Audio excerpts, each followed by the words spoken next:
మామ last 2 months లో మన నంద్యాలలో 32 సూసైడ్స్ జరిగాయి. సూసైడ్స్ అంటున్నావు కదరా, వాటికి నువ్వేం చేస్తావు?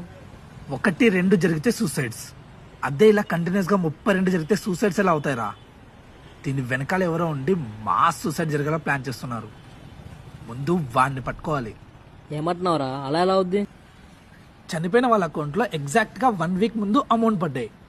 విత్ ఇన్ సెకండ్స్ లో కట్టయ్యాయి. ఆ తర్వాత లిటిల్ బిట్ ఆఫ్ అమౌంట్ ఆ అకౌంట్ నుంచి అన్నోన్ అకౌంట్ కి ట్రాన్స్ఫర్ అయ్యాయి. ఆ తర్వాత సేమ్ వీక్ సూసైడ్. మరి ఆ అన్నోన్ అకౌంట్ ఎవరితో కనిపెడితే అయిపోతుంది కదా. అది సైబర్ క్రైమ్ వాళ్ళు కూడా కనిపెట్టలేకపోయారు. అంటే వాడు హ్యాకర్ అంటున్నావా? వాడు హ్యాకరో, క్రిమినలో, సైకోనో, మనుషుల్ని ఎందుకు పీడిచ్చి సూసైడ్ కి కమిట్ ఎలా చేస్తున్నాడో తెలియట్లా. Bloody unethical bastard. Cool cool cool. అలా అంటే రీసెంట్ ఒకడు 1 crore అప్పు చేసి ట్రేడింగ్ చేశాడు. ట్రైన్ కింద పెట్టి సూసైడ్ చేసుకున్నాడు. వాళ్ళ అమ్మ 3 ఎకరాల పొలం అమ్మి మరీ అప్పు కట్టింది. అలా నువ్వు ట్రేడింగ్ జోలికి పోవట్లేదా? స్టాక్ మార్కెటింగ్ చేయట్లేదా? ఇలాంటివన్నీ జరుగుతూనే ఉంటాయిరా. అందుకని దేని జోలికి పోను. నేను ఎక్కించిన లోన్ యాప్ కూడా డిలీట్ చేసేసాను.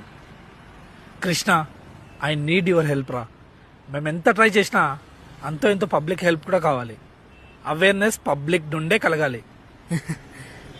చూడు మామ, సాయిబాబా ఫోటో 10 మంది షేర్ చేయని చెప్పు, చేస్తాం. కానీ ఇలాంటి మాత్రం చేయం, ఎందుకంటే మాకు భయం. The ex journalist Gautam Krishna, నువ్వేనారా ఇలా మాట్లాడేది?